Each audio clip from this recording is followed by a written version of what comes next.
Who's on North Korea? So North Korea, of course, has nuclear weapons and has successfully tested nuclear weapons. They make their nuclear warheads with plutonium that they get from their Pyongyang reactor that is, I think, located like in the north of the country. There's a particular reactor in that complex, 5-MW, that produces the weapons grade plutonium as a byproduct.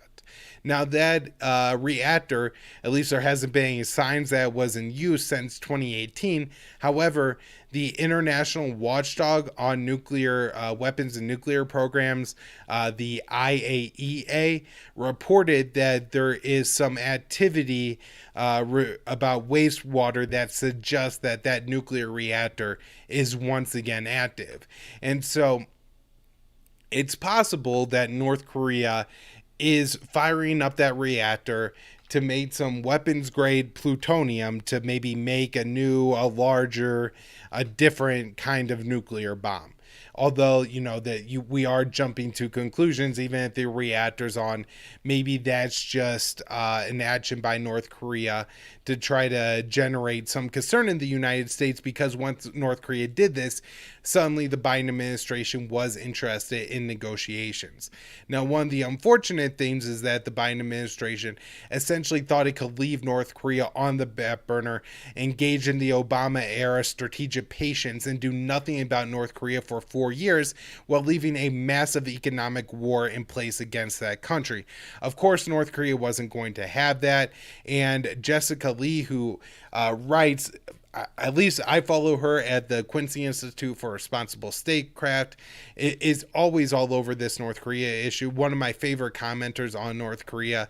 And she has this great article out basically saying, I told you so to the Biden administration, because she told the Biden team that, hey, we need to, be having serious negotiations with the North Koreans this whole time. So that's the thing she points out first, that this is why it was smart to talk to the North Koreans before we had started to go down this road where, they are looking to take provocative actions in order to try to engage the United States in talks.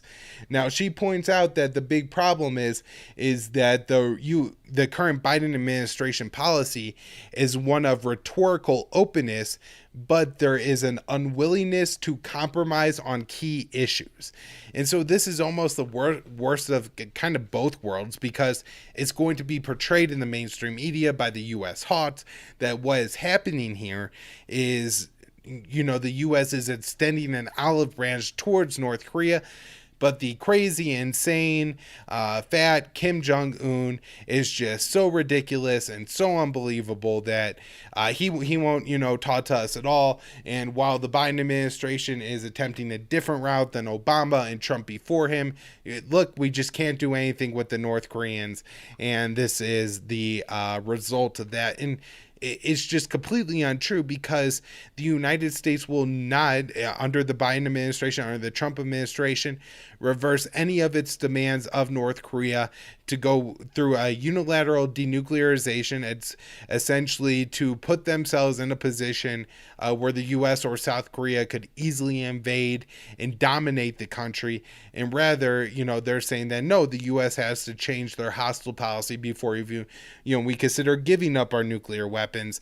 And one of the very interesting things about this is the South Korean government seems far less concerned about North Korea and their nuclear weapons, as far as it being a reason to prevent them from engaging in diplomacy, and U.S. sanctions and the U.S. demand for North Korean denuclearization often get in the way of inter-Korean diplomacy. So that's a lot of what Jessica Lee has all laid out in her article. She has a great point here, how the great power competition with China is interfering in being able to make any potential progress with the North Koreans. If the U.S. could work with China, could lean on China at all in the process with North Korea, it would give the U.S. some more I think flexibility in negotiation. However, because we constantly have our gun and are constantly provoking China, it makes it so that they're not going to work with the U.S. on anything. It's absolutely crazy. In the past week, we had this situation on one of China's borders where the U.S. is withdrawing from a 20-year war, and we're worried about our allies being left behind. A country that has influence in the region, China, is somebody that we could work with, but rather the U.S. is sailing ships through the Taiwan Strait. Same thing here with North Korea. If we're worried about their nuclear weapons, maybe one thing that we could do is, engage with the Chinese, who's North Korea's closest partner, to put pressure on North Korea not to, test weapons or restart this reactor, but rather, again, sailing the warship through the South Taiwan Strait, makes, I think, China far less likely to negotiate with the U.S. And so things that may be somewhat in the interest of the U.S. we can't even accomplish because we're, trying to dominate the world and be hostile against everybody, and essentially want to be in a position where we we only make unilateral demands of countries and they only comply because that's the only option. All right.